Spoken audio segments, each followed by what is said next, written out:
Hey YouTube, welcome back. We are looking at a Lich build here. Someone is making use of Death's Embrace, playing a melee, necrotic damage, harvest, crit build as a Lich. We do have Reaper form and we have Death Seal as well, so we got some pretty generic stuff going on. And the question that we're trying to answer, and I think I have a pretty good answer for it, is how do I stay alive? So Death's Embrace, the very last line of text here, it says, current health consumed by Grim Harvest. And then we lose life every third hit because we're attacking with this thing. So how do we make use of this enormous axe without killing ourselves? So first of all, there is a mana consumed by Grim Harvest over here. And just to briefly mention the mana part of this, which isn't the person's problem, but we're going to talk about it anyways. Remember, if you're using Death's Embrace, you might also be interested in one of the unique relics called Marama's Hilt. And you can get this like 1, maybe 2, maybe even 3 LP on it.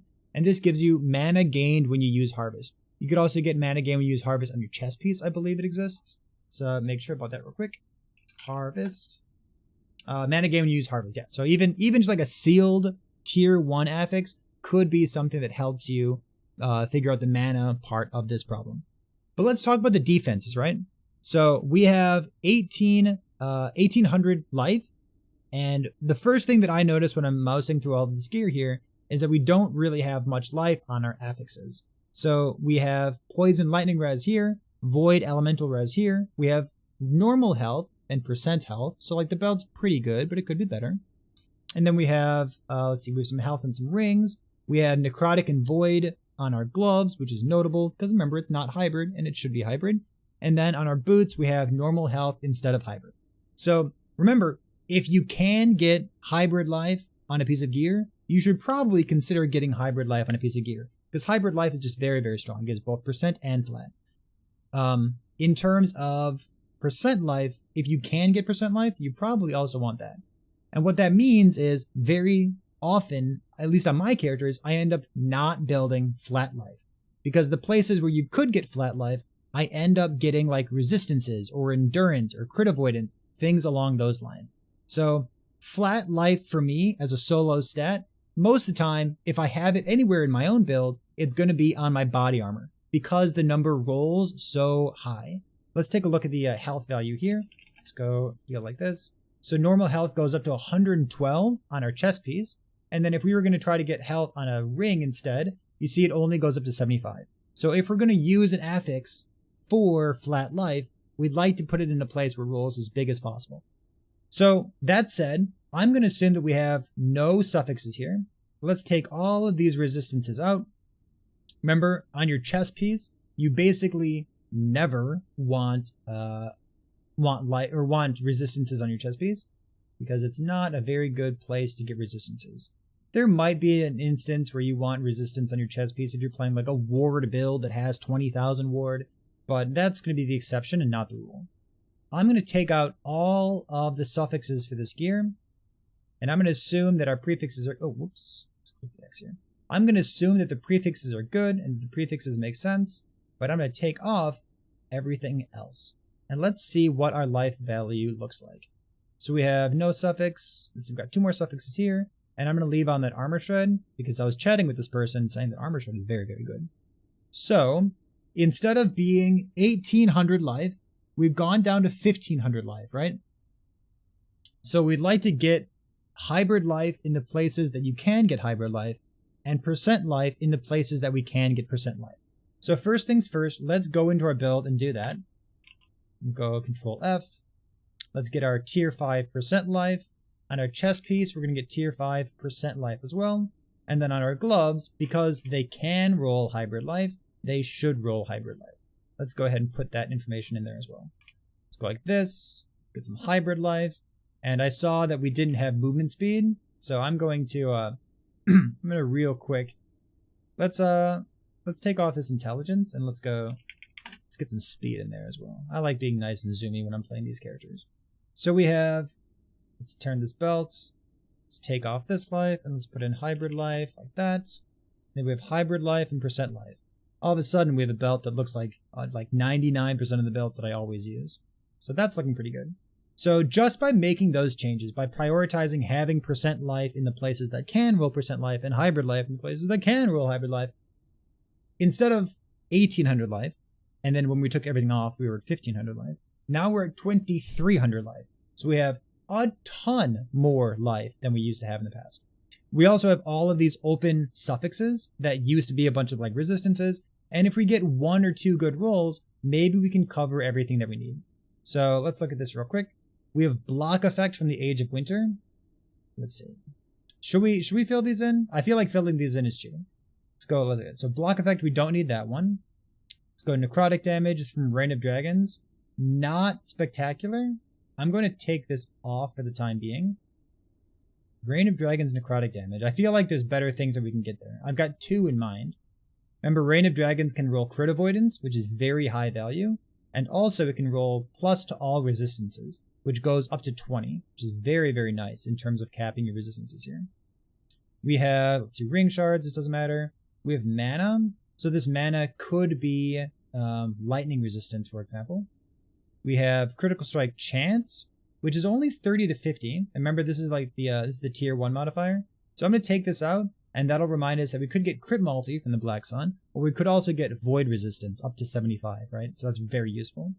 And then these bottom 2 here don't matter, so I'm going to turn these off in order to avoid visual clutter.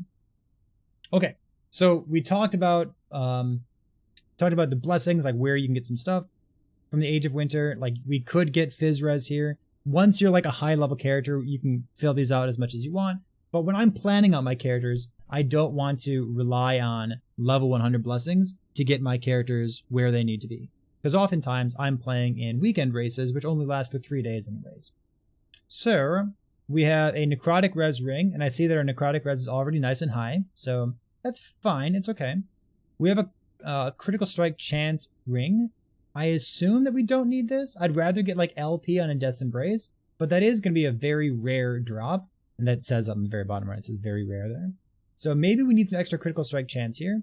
Let's think about this real quick in terms of crit.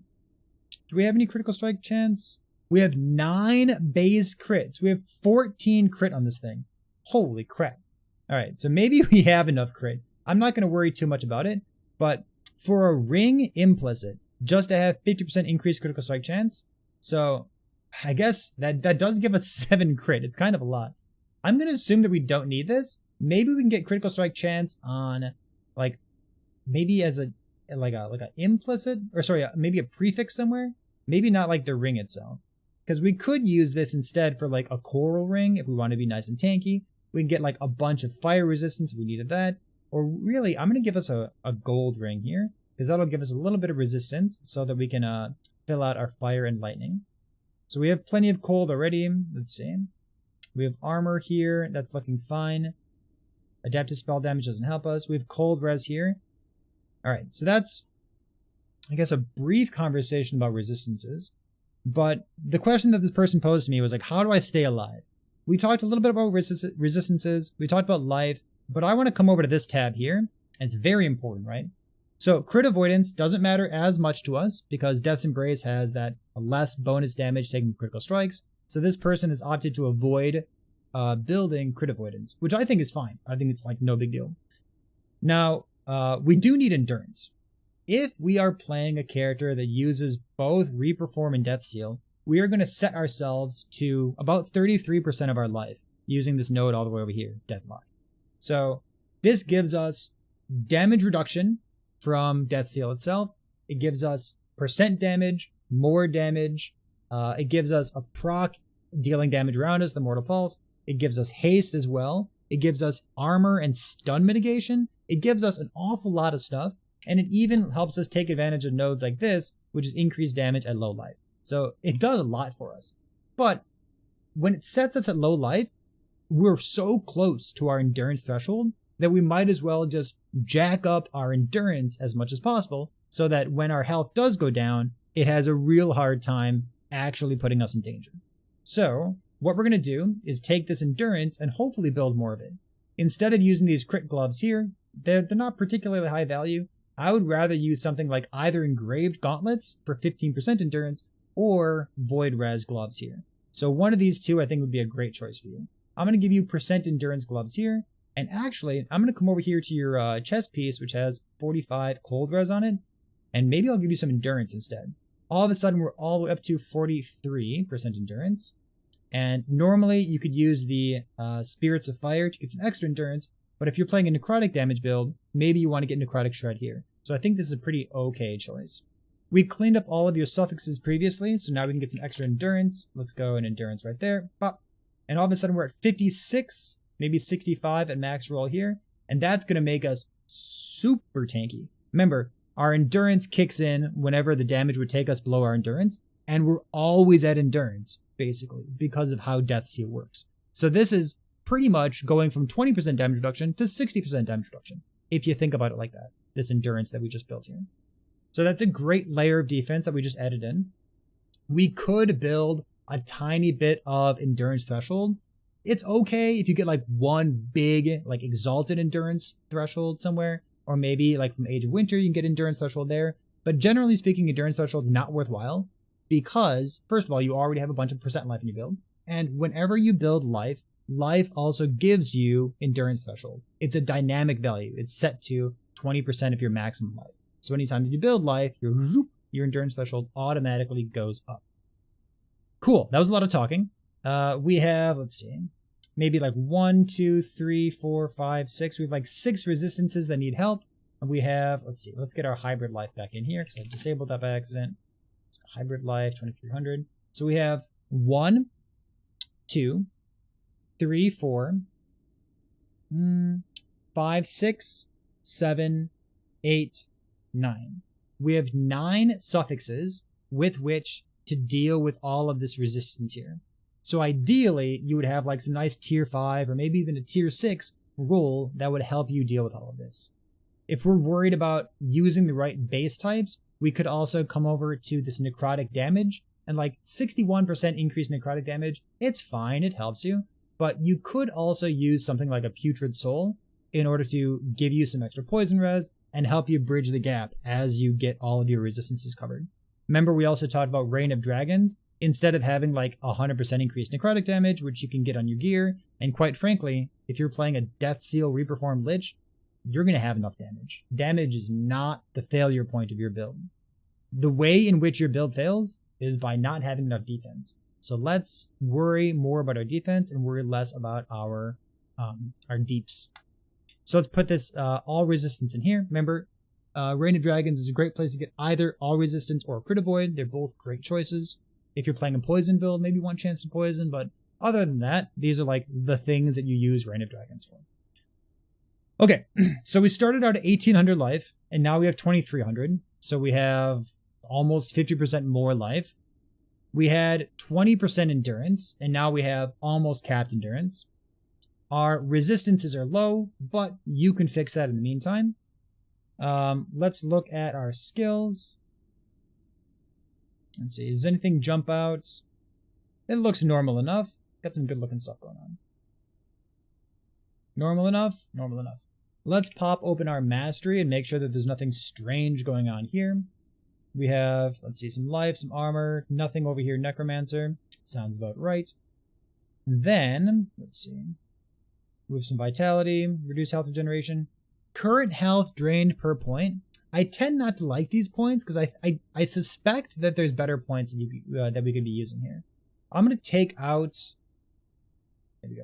I'm going to take out these points just for the time being, and then we'll think about it, okay? So, reduced health regeneration is great, because when you're in Reaper form, you can't regenerate health anyways, so it's no big deal. But current health drain, let's see if we can stay away from that. We are going to look for alternatives. We have current health drain here, no. Spell damage, damage over time, no. Tons of leech, yes, looks great. We have the melee necrotic damage. Ah, there we go. Oh man, critical strike chance. Critical strike chance is so good.